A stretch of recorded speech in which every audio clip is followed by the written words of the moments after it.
Évangile de Jésus-Christ selon saint Luc, chapitre 14, versets 1 à 6. Un jour de sabbat, Jésus était entré dans la maison d'un chef des pharisiens pour y prendre son repas, et ces derniers l'observaient. Or voici qu'il y avait devant lui un homme atteint d'hydropisie. Prenant la parole, Jésus s'adressa aux docteurs de la loi et aux pharisiens pour leur demander « Est-il permis, oui ou non, de faire une guérison le jour du sabbat ?» Ils gardèrent le silence. Tenant alors le malade, Jésus le guérit et le laissa aller. Puis il leur dit « Si l'un de vous a un fils ou un bœuf qui tombe dans un puits, ne va-t-il pas aussitôt l'en retirer, même le jour du sabbat ?» Et ils furent incapables de trouver une réponse. Acclamons la parole de Dieu.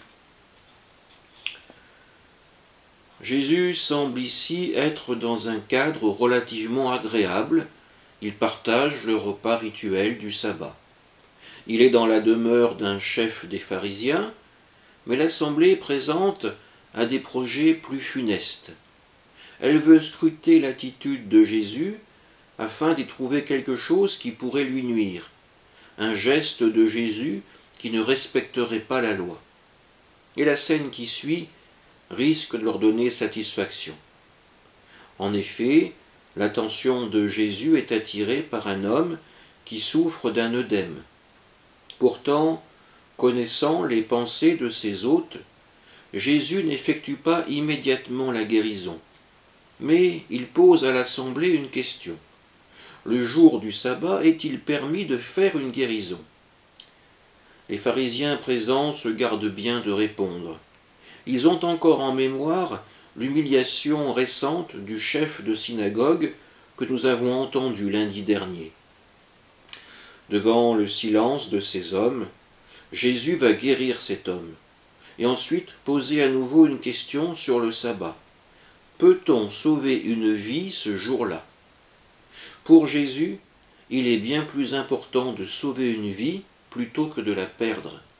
Ses adversaires sont dans l'impossibilité de lui répondre, même si leur cœur les pousserait sans doute à la même réflexion que Jésus. Parfois, Dieu nous interpelle dans nos rencontres, dans notre prière, dans ce qui fait notre vie quotidienne. Et avouons-le, combien de fois avons-nous gardé le silence ? Nous restons muets, car nous savons que si nous répondons, alors l'incohérence entre notre foi et notre vie apparaîtrait en pleine lumière. Oui, nous ne sommes pas loin de ces pharisiens que nous condamnions en lisant cet évangile. Pourtant, Jésus est toujours là pour nous aider à nous redresser face à notre péché.